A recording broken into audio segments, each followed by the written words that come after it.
கன்னியாகுமரி மாவட்டம் நாகர்கோவில் அண்ணா விளையாட்டு அரங்கில் நடைபெற்ற நெடுசாரி சிலம்பம் விளையாட்டுப் போட்டியில் 500க்கும் மேற்பட்ட மாணவ மாணவிகள் ஆர்வமுடன் பங்கேற்று திறமைகளை வெளிப்படுத்தினர். தமிழர்களின் பாரம்பரிய கலைகளில் சிறப்புமிக்க கலைகளில் ஒன்றான சிலம்ப கலைகளில் நடுசாரி சிலம்ப கன்னியாகுமரி மாவட்டத்தில் சிறப்பு வாய்ந்தவை.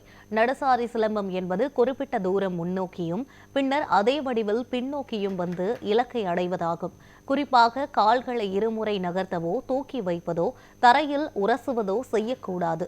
அந்த வகையில் நடுசாரி சிலம்பு விளையாட்டுக் கழகம் தலைவர் அர்னால்ட், அரசு மற்றும் நடுசாரி சிலம்பு விளையாட்டுக் கழக பொதுச் செயலாளர் ஜெயக்குமார் தலைமையில் நடுசாரி சிலம்பம் நாகர்கோவிலில் நடைபெற்றது. இதில் பயிற்சி பெற்ற அனுபவம் உள்ள நடுவர்கள் நியமிக்கப்பட்டு விளையாட்டுப் போட்டிகள் நடைபெற்றது. நடுசாரி சிலம்பு விளையாட்டுப் போட்டியில் 10 வயது முதல் 16 வயதிலான 500க்கும் மேற்பட்ட மாணவ மாணவிகள் ஆர்வமுடன் பங்கேற்று தங்களது திறமைகளை வெளிப்படுத்தினர். இதில் வெற்றி பெறும் மாணவ மாணவிகள் மே மாதம் சென்னையில் நடைபெறும் மாநில அளவிலான போட்டிகளில் கலந்து கொள்ள உள்ளனர். நடுசாரி சிலம்பு விளையாட்டை ஊக்குவிக்கும் விதமாக தமிழக அரசு நடவடிக்கை மேற்கொள்ள வேண்டும் என கோரிக்கை வைத்துள்ளனர்.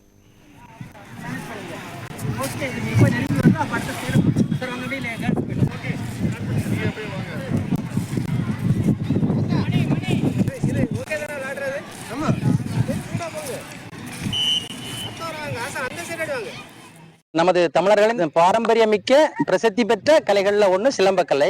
அந்த சிலம்பக்கலையில இருந்து நம்ம சிலம்ப விளையாட்டாக வடிவமைக்கப்பட்ட ஒரு செயல் தான் நடுசாரி சிலம்பம் அப்படிங்கிறது. இது முழுக்க முழுக்க விளையாட்டு விதிமுறையோட நடைபெற்று கொண்டிருக்கிறது. இது பாத்தீங்கன்னா இதுக்கு ஒரு ரேஞ்ச், அந்த ரேஞ்சில் ட்ராக் இருக்கும். அந்த ட்ராக்ல அந்த நம்ம பொதுவா ஏற்றம் இறக்கம் அப்படின்னு சொல்ற சுற்று வாரல் மூவிங் கட்டிங் அதை நேர்த்தியா முன்னோக்கி செய்து போகணும், பின்னோக்கி செய்து வரணும். வயது அடிப்படையில நமக்கு இது தூரம்.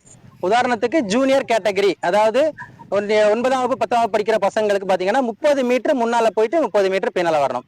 11 12 படிக்கிற பசங்களுக்கு பாத்தீங்கன்னா 50 மீட்டர் முன்னோக்கி செய்துட்டு 50 மீட்டர் பின்னோக்கியே வரணும். இதுல பாத்தீங்கன்னா நம்ம இந்த மாணவர்களிடையே விளையாட்டு ஆர்வத்தை ஏற்படுத்தும் வகையிலும் அவங்களுடைய ஆரோக்கியத்தை மேம்படுத்தும் வகையிலையும் 1ஆம் வகுப்புல இருந்து 12ஆம் வகுப்பு வரைக்கும் படிக்கிற மாணவர்களுக்கு இன்னைக்கு போட்டிகள் நடத்திட்டு இருக்கிறோம். தொடர்ச்சியா பயிற்சி செய்யும் போது பிள்ளைகளுடைய உடல் ஆரோக்கியம் மேம்படும் மற்றும் போட்டி நடத்துறதுல எந்த ஒரு சிரமமும் இன்றி பிள்ளைகளுக்கும் வெற்றி கிடைக்கும், பெற்றோருக்கும் ஒரு சிறந்த வெற்றி. இது தங்களுடைய திறமையான மாணவர்கள் நிச்சயமா வெற்றி பெறுவாங்க.